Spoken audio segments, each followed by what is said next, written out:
Forward! Scatter!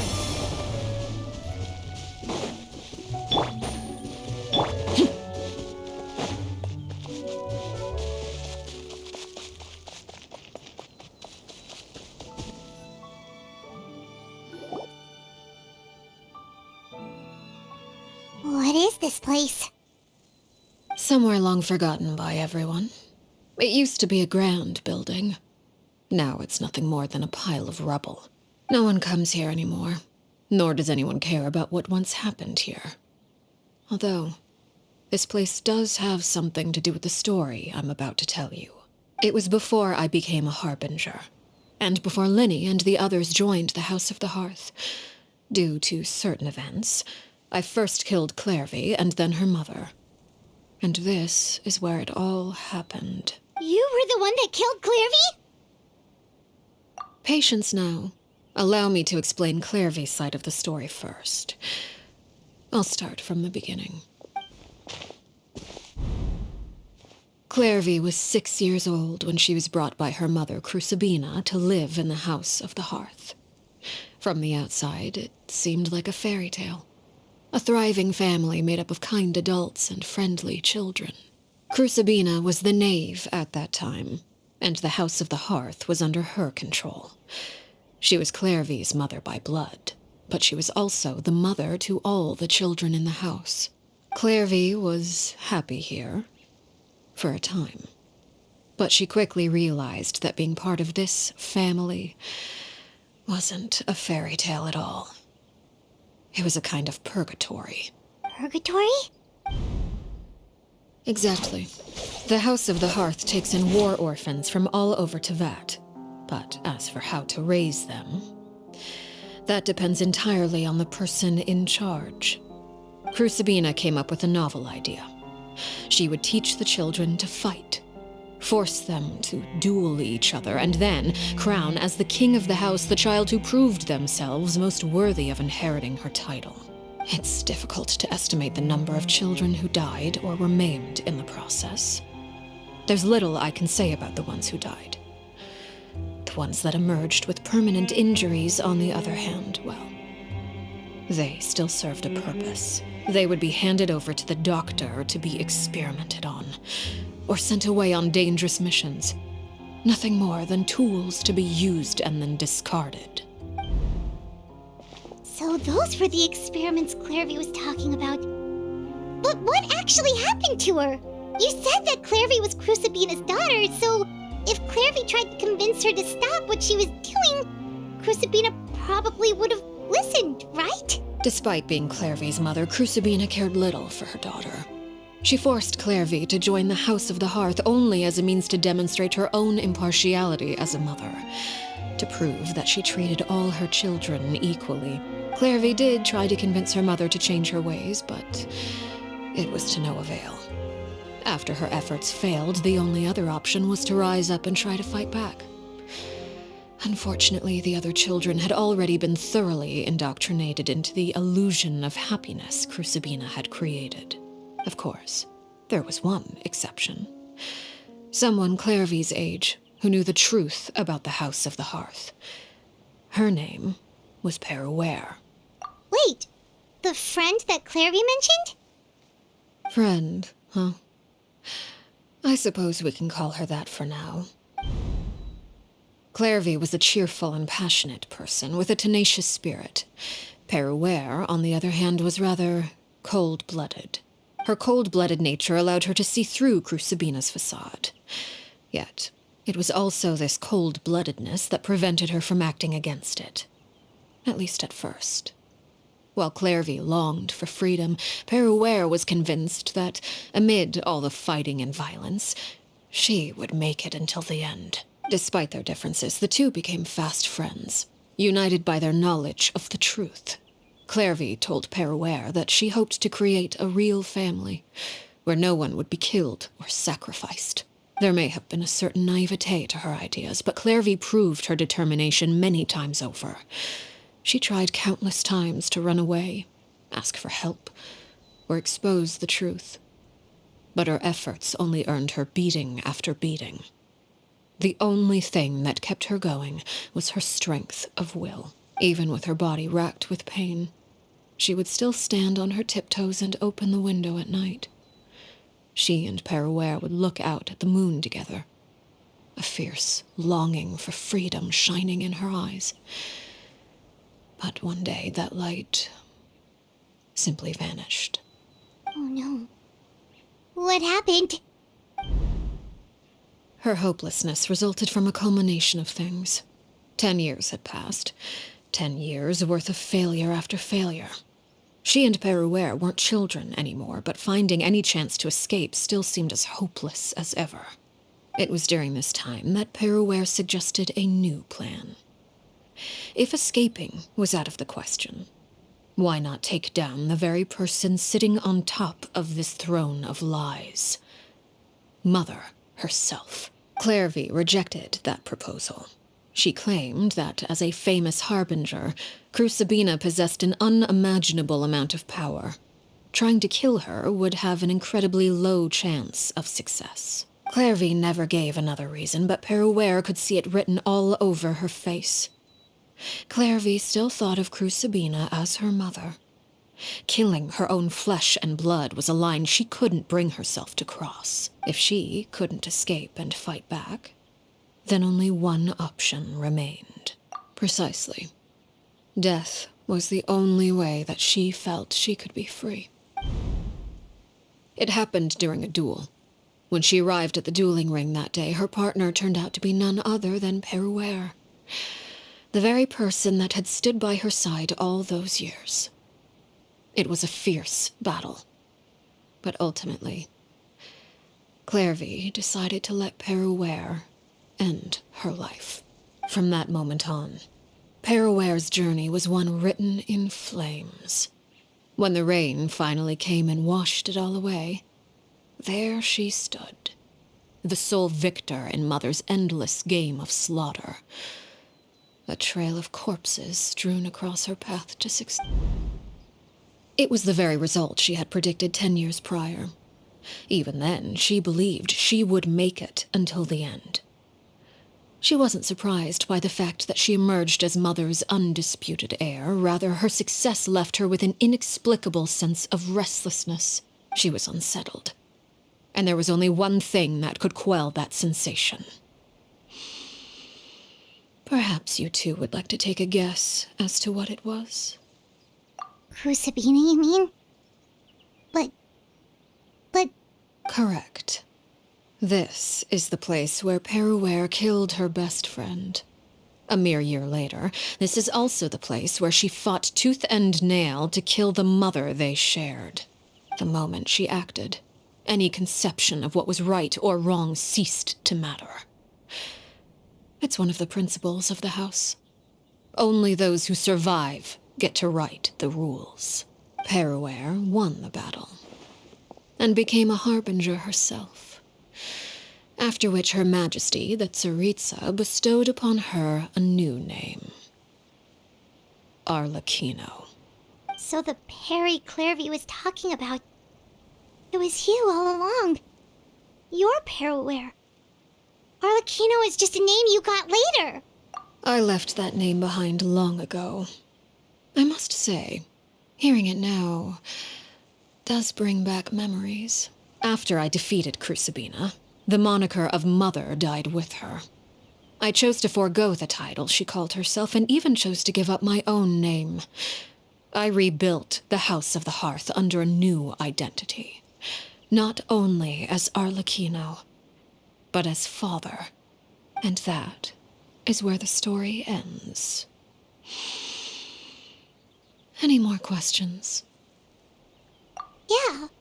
Based on what you just told us, Clairvy wasn't a little kid when she was killed. So the Clairvy we met... Was she really a spirit at all? I suppose you could call her an illusion born of flame. Her existence is like ashes to a fire. Something left over in the wake of blaze and ruin. You see, a certain power runs through my veins. It's not unlike a curse. My flames leave behind shadows of anything they consume. Of course, the chances of those shadows morphing into a sentient entity are exceedingly slim. Clairvy is a very special case. Clairvy died when she was 16 years old, but what emerged from the flames was her 6-year-old self. Her appearance wasn't the only thing affected. Most of her memories were lost to the blaze as well. Memory is a mysterious thing indeed. Losing a portion of your memories will alter your sense of self. Lose 10 years' worth, however, and it would be like living in the past. Like returning to a version of yourself that never grew up. No wonder Paimon got such a weird feeling when we were talking to her. Perhaps I should put it this way. Clairvy is someone trapped in time. It may seem like she exists with us in the present, but she truly lives in the confines of her own past. So if all of that is true, then you must have known about Clairvy for a long time. Indeed. She's a rather volatile and unstable entity. Sometimes she would look after the children. She's even saved some of their lives. But other times, she would hide from me and become obsessed with revealing the truth about the house to anyone who will listen. Shadows don't have the capacity to learn or grow. Any new information they encounter is quickly forgotten over time. Your attempts to expose Clairvy to sunlight. They failed, yes. The reason is actually quite simple. In Clairvy's mind, the house is impossible to escape, and it is this very perception that traps her there. But no matter. All I have to do is kill her again, and all will be resolved. I don't anticipate so much as a single speck of ash will be left behind this time. Wait! Paimon can understand why you might want her gone, but isn't there another way? So what if she's trapped in her 6-year-old self? She's still your friend! At least talk to her first! It's too late for that. She broke the rules, and now she must be punished. That goes for Filial and Nantoy as well. She's had quite the effect on them. I hope you understand. The difference between Crucibina and myself lies in our formulation of the rules, not our policy for enforcing them. Upholding the rules without question is a trait we both share, because that is how a household should be run. Is this really what you want to do? Whatever could you mean? Don't you want to say a proper goodbye at least? Whether as a killer or as a father, there are two things that must be avoided at all costs: anger and sorrow. Anger makes you impulsive. Sorrow causes you to waver. Well, it appears it's about time to proceed. Before we arrived, I told some of my well-behaved children to bring our troublemakers here by nightfall. I do believe I've kept my end of the deal. I gave your friends quite a bit more time. As for what happens now, we'll just have to wait and see.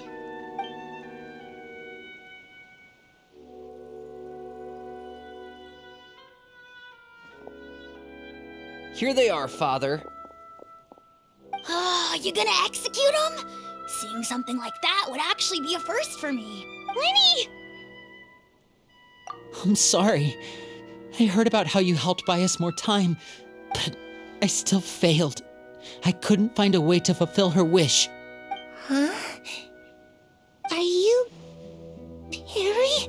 Indeed, it's been a while, Clairvy. Perry! Shh, stay right there. I'm sorry to postpone our reunion, but first I believe certain scores need settling.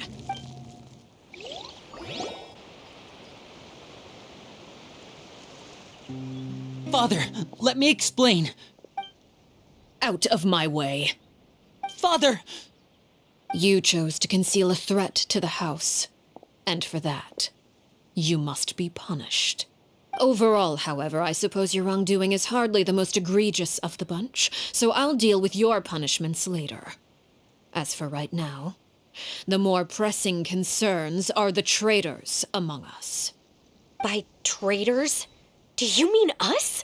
Father, let me explain. We didn't mean to... Fultz, why don't you share what you heard? Yes, Father. Secret Midnight Meeting number 3. Participants, Filial, Nantoy, Sato, Toddy. Nantoy clearly said, if only Father wasn't the one who took us in. Sato added, I'm sick of this life. I just want to live as a normal person. Filial was the worst of them all. She called us crazies and said a bunch of mean things about Father. I did not! You're lying! Fultz is trying to frame us. It's not like I'm the only one who heard those things. After that, you and Toddy and a bunch of other people started talking about Clairvy. You were using all those things Clairvy brought up as an excuse to question Father. We're birds locked in a cage. The only way out is to destroy it. That's what you said, wasn't it? You little. You just want me gone, don't you? What did I ever do to you, huh? And you, Sheplo, have you forgotten who stood by your sickbed, watched over you, and changed your dressings? Come on, let's hear it then. What's your reason for all this? You're wrong, Filial. We don't want you to die. You're our family. Liar. You wouldn't be doing this if that were the case. So why? Why have you backed us into a corner? We all live in the House of the Hearth. You know the type of work we do, Filial. A single betrayal can cost dozens of us our lives. It's not like it's never happened before. That kind of thing is hard to forget. That's why the House of the Hearth cannot tolerate any form of betrayal.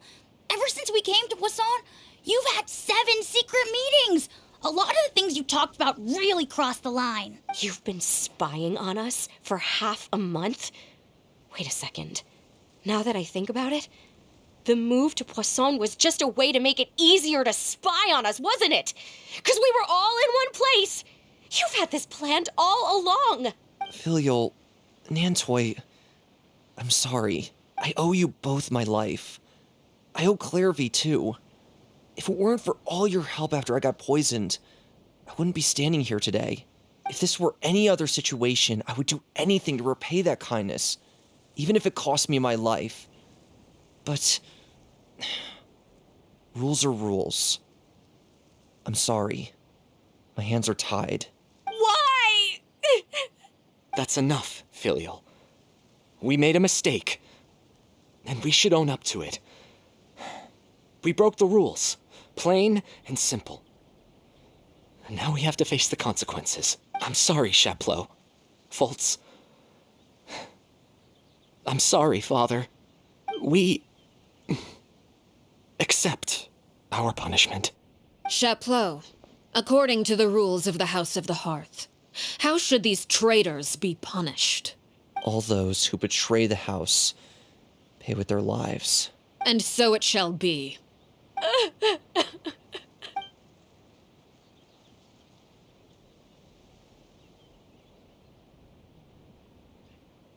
Father, please wait! Something you want to say, Linny? Please reconsider, Father. What Filial and the others did, does it really count as betrayal? We all come from broken families. From the very first day we joined the House of the Hearth, we wanted nothing more than to make it a real home. But the truth is, none of us know what a real home should look like. I'm not saying I have all the answers. All I know is this. Killing Filial and the others may uphold the rules, but doing so will only bring us further away from being a real family than we've ever been. So please, Father, please reconsider. I agree with Linny. Father, please. Linny, you...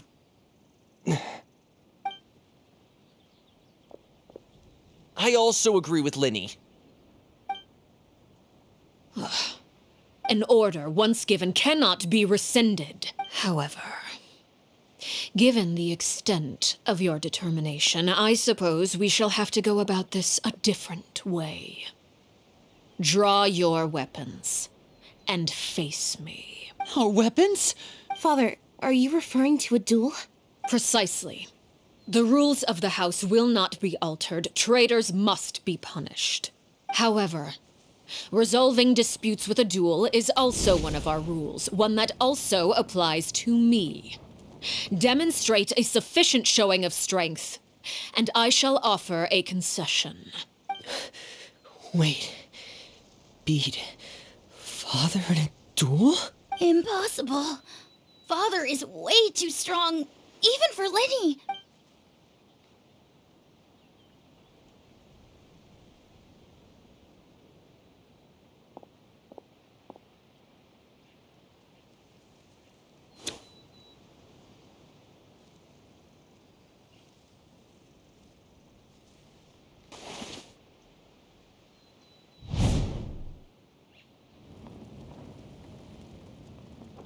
Did you hear that, Traveler?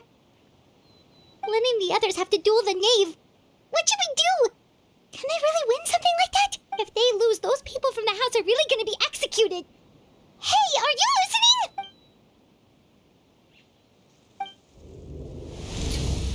Don't you want to say a proper goodbye at least? Anger makes you impulsive. Sorrow causes you to waver.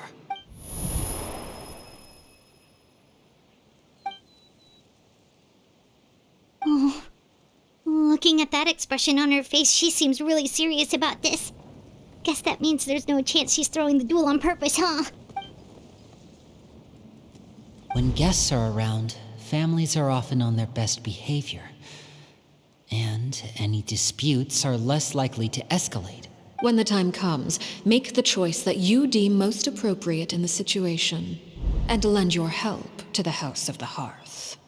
What's wrong, Traveler? Hey, where are you going? Traveler? You're asking to join the duel against the knave? I'll allow it. We do have a ready-made dueling ring at our disposal, after all. All I would advise is this.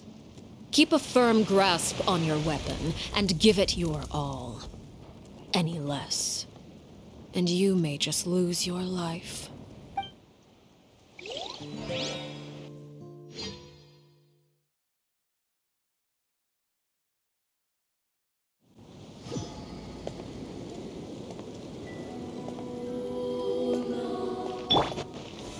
Solidify!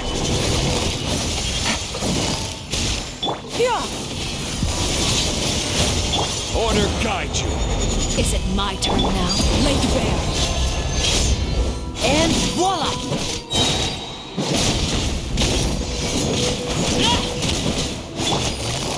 Now that's more like it. Gather! Here comes the catch. This is where you fall. Is it my turn now? Hang in there! With the fall of darkness, destruction shall rise. Have a taste of purgatory. Got her!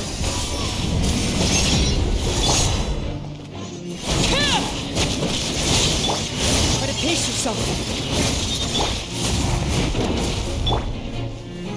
Solidify! Skyward! With these rising flames!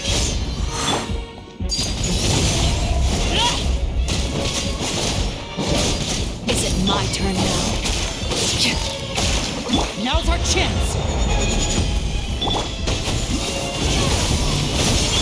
These are about to get dicey. Not bad. You've proven to be a worthy opponent after all.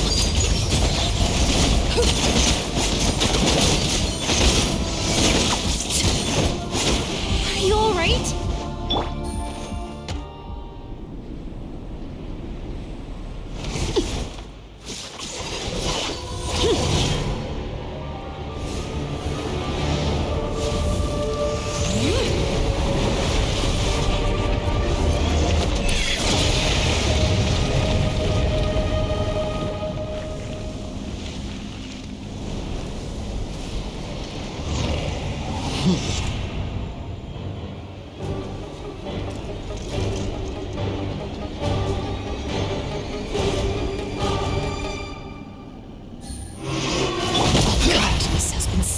Stabilize! My blade is all that remains. Make way for the Adeptus. Got her!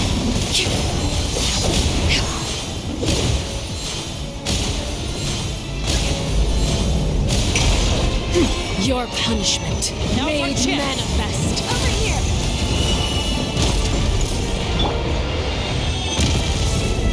Solidify! Quietly now. Transfixed!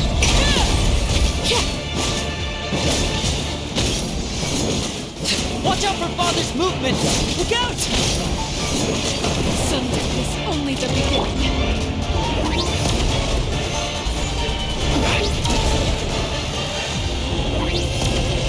Everlasting as the moon!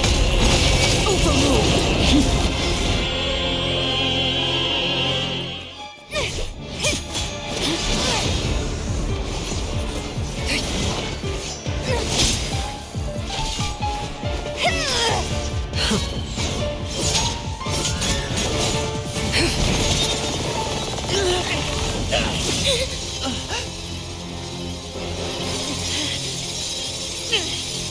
You should know better than to crowd in one place.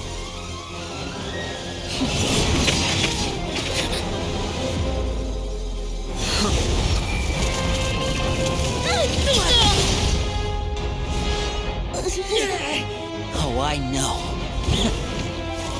No! I'm sorry, Father!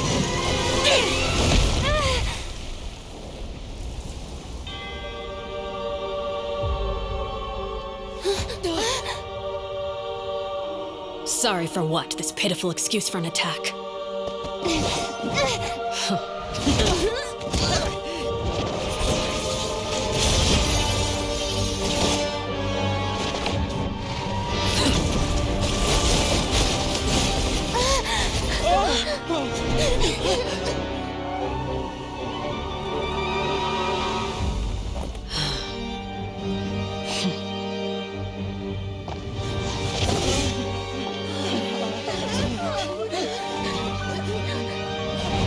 Father, no!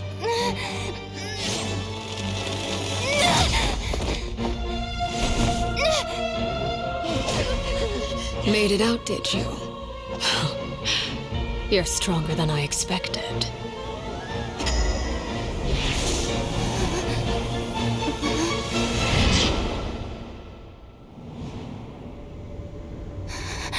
A crimson moon.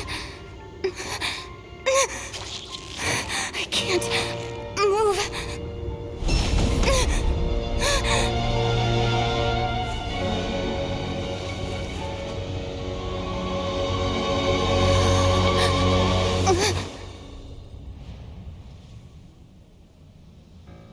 Still, not strong enough to beat me.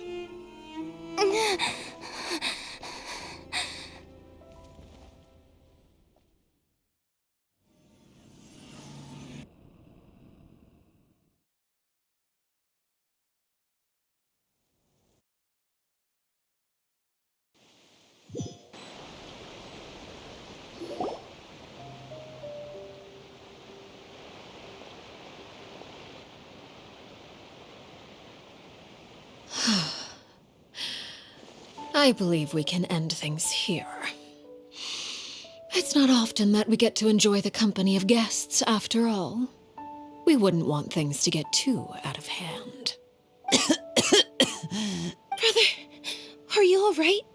Lenny, Given that I am the victor of this duel, as agreed, the punishment stands. No! I never thought things would end like this. However, everyone involved in the duel demonstrated a remarkable level of strength and determination. In light of this, I'm prepared to change the method of execution. Elwar, the bottled flames I gave you for safekeeping. Do you still have them? Yes?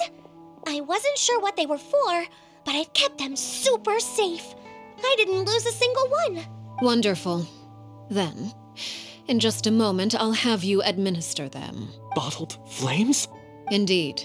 They're the product of a secret experiment. Under certain special circumstances, flames can be extracted from my person and preserved. Once ingested, searing pain will spread across every inch of your body. No harm will come to you physically, but your memories will be burned away. If you can withstand the pain. When you awake, you'll have forgotten everything you know about the House of the Hearth. and will be expelled from the organization. In other words, administering this concoction will kill the version of you that grew up in the house and give you a new identity.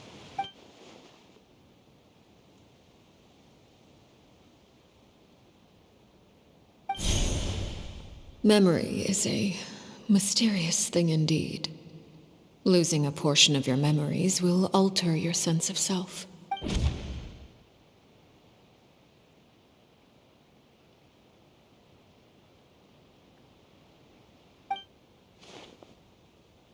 So, you're just letting us go, Father? You misunderstand. Memories are extremely important. Once consumed by flame, the version of you standing before me will die, and our secrets will die with you. So no, I don't intend to just let you go, because the person who survives will be nothing but a stranger. Even so, I won't have to live in fear anymore. I'm sorry, Father. I'm sorry I let you down. But I really... Don't cry, Filial. You haven't left the house yet, so there are still rules to be followed, yes? Remember what I taught you. Anger makes you impulsive, sorrow causes you to waver. Don't let yourself be controlled by your emotions. Of course. I'll remember. Dry your tears, and go pursue the life you really want. Yes, Father. Chaplot, Foltz, Elwar, take them back to Poisson. And bring Linny and the others as well. I prepared 3 extra vials of bottled flames. As for whether to take them, the choice is yours. Goodbye, children. The next time we meet, I will no longer be your father. Thank you for all you've done for the house. I hope you have bright futures ahead of you.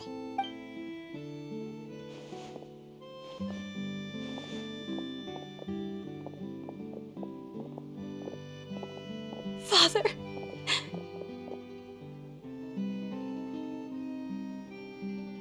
Let's go.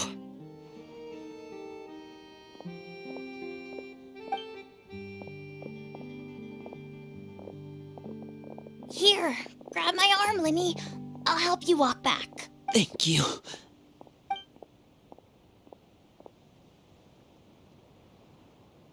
Clairvy.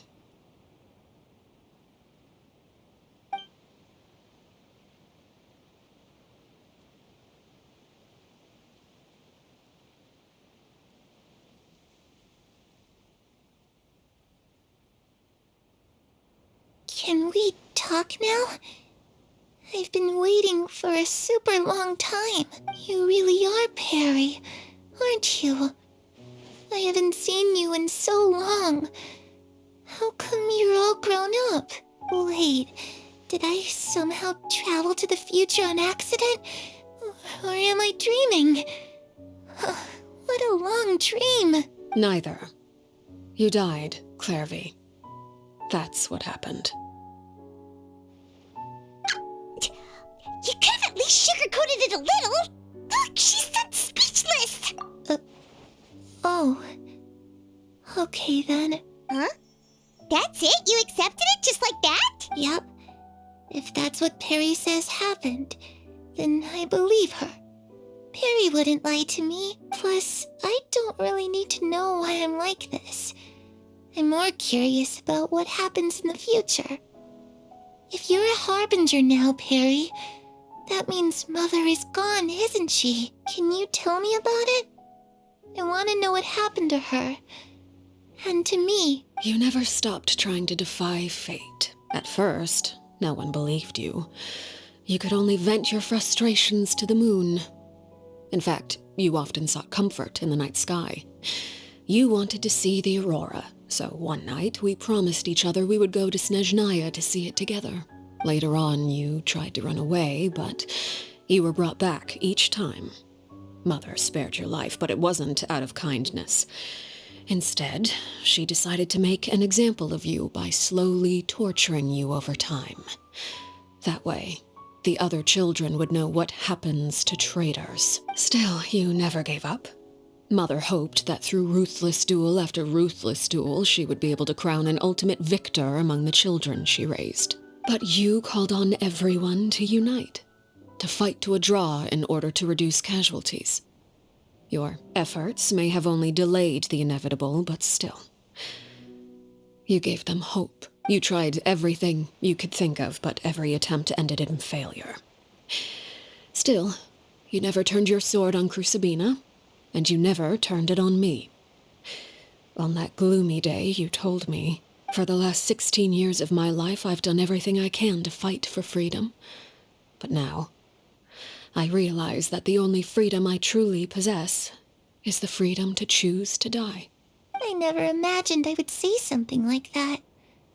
I must have been feeling really worn down, but somehow, I still think I understand. According to Mother's plan, only one of us was going to make it until the end. And I always hoped that person would be you. If I could do it all over again, I still don't think I would make a different choice. Even when I first met you, I knew you'd be able to do what I couldn't. Is that so? Even now, I'm not sure I truly understand what kind of freedom you were trying to pursue. But as the head of the House of the Hearth and as the children's father, I've tried to give them the most basic of freedoms. The freedom to choose their own fate. It's something I discussed with the Iudex of Fontaine. The children who want to leave the house will have their memories wiped clean of all secrets pertaining to the organization. In return, they will be allowed to live a normal life in Fontaine without being prosecuted for their past. Of course, I won't simply hand freedom to them on a silver platter. They have to fight for it and prove themselves worthy of it. Only freedom that is earned has true value. That's more than enough. That's exactly the kind of life I was fighting for. You know, Perry, I think you're a pretty amazing king. And a really great father, too. I'm really happy that you're the one who took over the house. I guess I do have one regret, though. I still haven't seen the outside world. Well, it just so happens that our dear guests over here have been to many nations and traveled to countless places. Perhaps they would be willing to tell you what the outside world is like. Really? Of course! We've traveled all over the place. We've got so many stories, we could probably talk your ears out for 3 days straight. You know, I used to dream of being a bard, playing the lute while singing into the winds of freedom. Even if there was no one there to listen, I would have continued to sing no matter what. Ah, that's where Mora comes from. I never knew that before. If I had some Mora, I would buy 3 new dresses. One for me, one for Perry, and one for Mother. It's just too bad Perry doesn't like wearing dresses. And Mother, well, she probably wouldn't accept something like that either. I guess I'd just have to keep them all for me then. I could wear a different one every day. Those yokai you mentioned, what do they look like? I once saw a drawing of this one guy with horns on his head and a super scary face. Are there any yokai like that? Oh, sounds like you're talking about an Oni.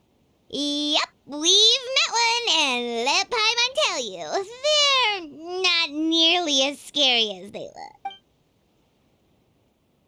I was always too afraid to skip Mother's fighting lessons, but at the academia, I bet you could do all sorts of secret things in class. Things that have nothing to do with studying. I'm just kidding. Being able to study whatever you want without having to fear for your life actually sounds pretty great.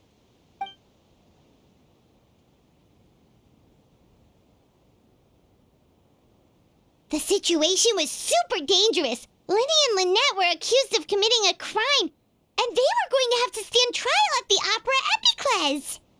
Oh no, that must have been hard for all of you. What happened next? Don't worry, we were able to turn the situation around super quickly, all thanks to Detective Paimon, of course. How'd you do that? Come on, tell me. Okay, So it was like this.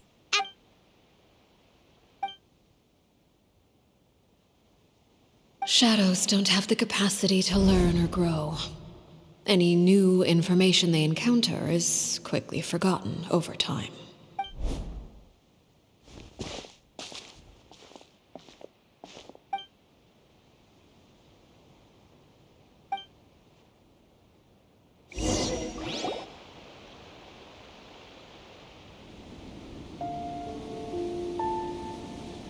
Clairvy, you've worked tirelessly from the shadows to overthrow the House of the Hearth. Now, by my authority as the Knave, I shall announce how this matter ends. You are hereby expelled from the House of the Hearth. You are no longer tied to this place, nor are you bound by its rules. You're saying that I can finally leave? I get to experience the outside world as well? Oh, I almost forgot. There's no getting older for me. Still, seeing who you grew up to be makes me really happy, Parallel. Take care of yourself. Goodbye. May we meet again someday.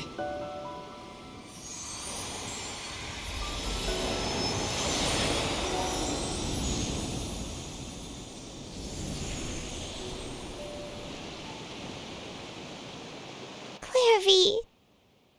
She left so soon. Paimon didn't even get to finish her story. I also have certain sentiments left unsaid. I wanted to tell her that the aurora I saw in Snezhnaya was just as beautiful as the ones in the pictures. But a shadow's memories reset at dawn. Had we delayed any longer, we wouldn't have had the time to say goodbye. Whatever regrets may linger, let them be lost to the coming of a new day. Father? It's Linny! Hey, Linny!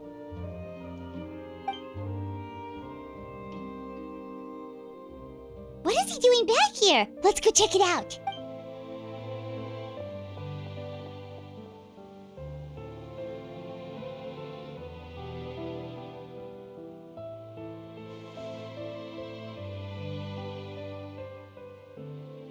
Father, the bottled flames have been administered. Filial and the others have left the house. And you? What have you decided? Thank you for giving us that choice, Father.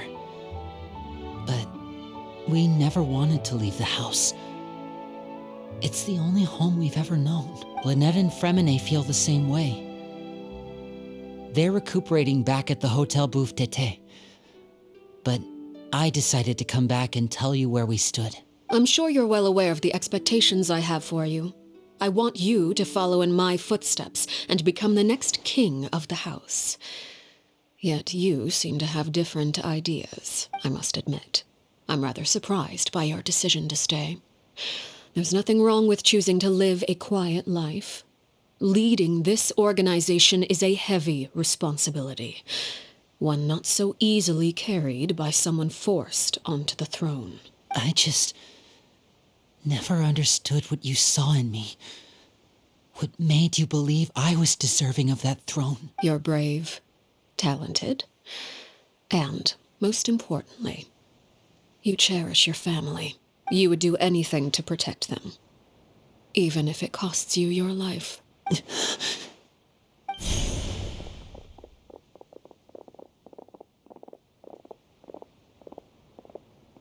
Speaking up back there was so brave of you, Linny. It's all thanks to you that we were able to convince Father to back down. You're a hero, Linny. Hero? Father is the real hero. Had Father gone all out during the duel, there's no way I would have walked away with my life. She must have had it all planned from the beginning, from the very moment she suggested a duel. I'm not deserving of that title. I'm not strong enough or smart enough. You're wrong. In my opinion, all you need to be deserving of the throne is conviction and the necessary strength to act on it. We may have different ideas of what it means to be a family, but you can hardly be said to lack conviction. What you truly lack is strength. For someone of your talent, though, that's something that will come with time. Even without that strength, you still chose to face me in a duel, even though the odds were stacked against you. That capacity to honor your convictions is what I truly see in you. Father.